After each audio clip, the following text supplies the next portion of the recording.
about the Portuguese and the Indian Church and the Synod of Dimper 1599. When Portuguese first came to India and there they met with Syrian Christians, their relationship were at first very friendly. They accepted each other as fellow Christians. But as mutual knowledge increased, it became more and more apparent that there were differences between them. Portuguese ecclesiastics, who were Western Catholics and believed that the Roman Church was the only true form of the Church. Its doctrine and practices, the standard for all Christians, and the Pope as the universal authority, could not help the feeling that in many ways the Syrian customs were unsatisfactory and needed to be corrected. So, Alexio de Menezes, the newly appointed Archbishop of Goa, summoned a synod of the entire church at Udimperur, Kerala on June 20, 1599. Reform decrees were carefully prepared by the Menezes to replace local Syrians by Roman customs. They were passed and signed by all present. With these decrees, the ancient Church of St. Thomas Christians, as an independent church, had simply ceased to exist. The scope of the Synod of Dimper was defined in clear and comprehensive terms to treat of all such matters convenient for the honor of God, the exaltation of the Holy Roman Catholic faith, and divine worship, the good of the Church, the extirpation of vice, the reformation of the Christians of the said diocese, and the profit and peace of their souls. So during this period only, there were many Christian missions in India. So let's talk about them. Various Christian missions in India. By the year 1540, the Portuguese had established themselves firmly in the west coast with their main mission center at Goa and stationed at Kanganur and Cochin. The Indian Christians continued as before and their relations with the Portuguese were still friendly.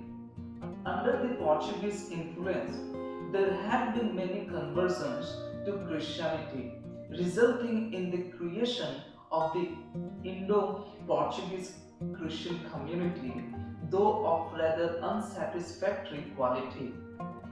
It was on this stage that the King of Portugal, always solicitous for the progress of Christian faith in his rapidly expanding dominion, appealed to the Pope and the newly formed Society of Jesus for missionaries to go India. Francis Xavier. The first man to be chosen was Francis Xavier. Francis Xavier was educated in Paris, where he had come under the influence of Ignatius Loyola. While studying at the university, Ignatius Loyola, who was a fellow student, became an increasingly important influence on Xavier, that despite early reluctance, Xavier made the spiritual exercise under his direction. In 15th August 1534, he joined Ignatius and 5 other companions in pronouncing vows on poverty and celibacy.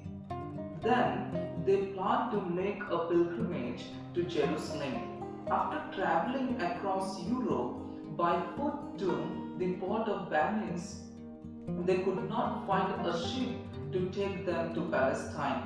When they were waiting for the ship to Venice, they worked in the hospital, ministered to the sick and needy, and even did manual work. At Venice, both Xavier and Ignatius were ordained as priests in 1537. In 1541, He set out for India with the object of reclaiming for Christ the heathen population of the areas under the Portuguese influence, or in other words, conquer the East for Christianity. Meanwhile, John III, King of Portugal, had resolved on sending a mission to his Indian dominions. With his request to the ambassador in Rome, along with the Francis Xavier, another priest, Paul de Cambrino, also volunteered. They sailed from Lisbon, the capital of Portugal, in April 1541 and landed at Goa on the 6th of May 1542.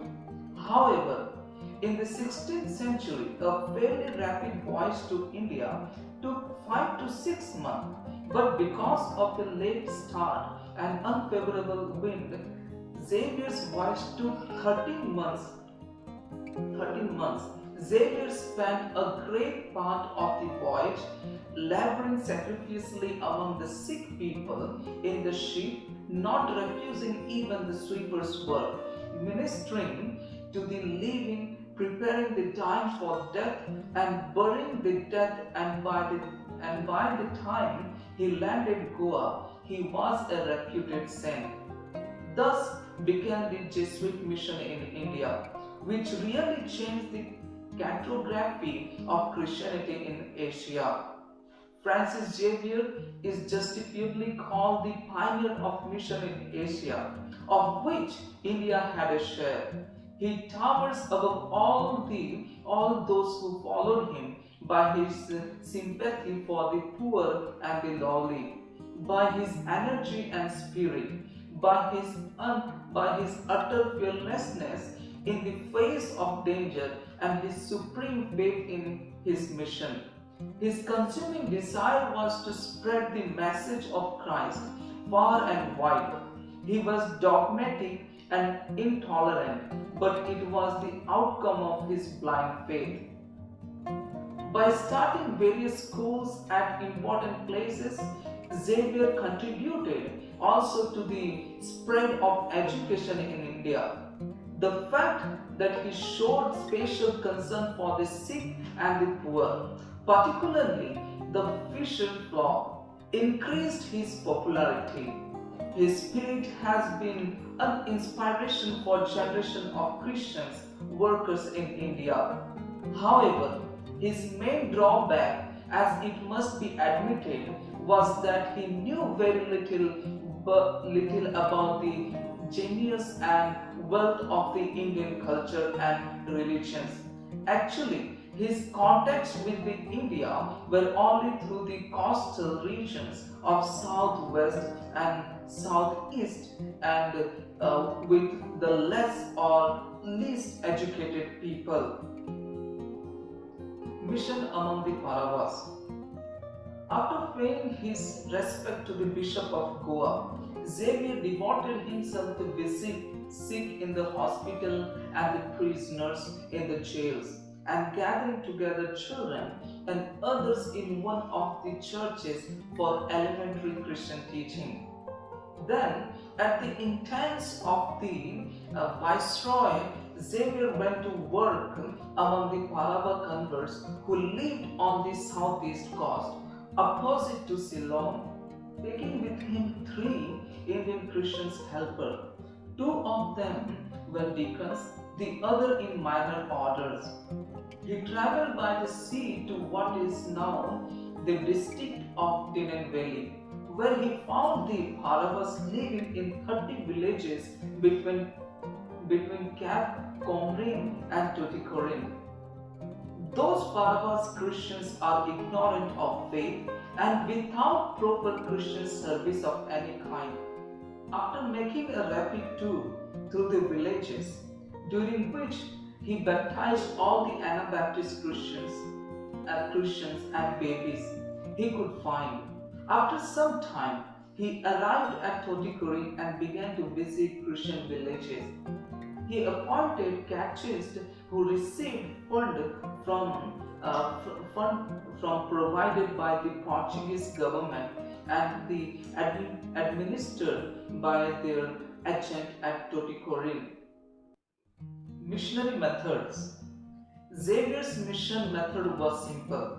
He lived and worked in whatever hospital or poorhouse for incurables he could find, as the earliest members of the company had done. He also had a little bell which he rang and did a kind of Pied Piper thing by using the equivalent of today's rap artistry to teach prayers and the creeds. He would ask the children to teach this to their parents as well. When he found someone who would say they believed the articles of the creed, their catechumenate was over and he baptized them. He usually then sent his converts out to destroy every Hindu image they could find and rejoiced when they did so. Xavier was especially happy to be able to baptize dying babies, believing that he gave them a better life after death in doing so. He agonized over those who did not know Christ and vacillated between asking for help of Jesuits from the least intellectually capable among them to the most learned who were wasting their time. In Europe, in university discourses with all these souls in Asia needing them. Broderick says he eventually changed his mind about wanting Jesuits who were strong of body but weak of mind. Xavier wore a cassock that was almost falling off him, that would not change until Japan. But no matter where he went in Asia, he laboriously translated prayers into the local language and attempted to speak it no matter how badly in order to go in their door that they may come out ours.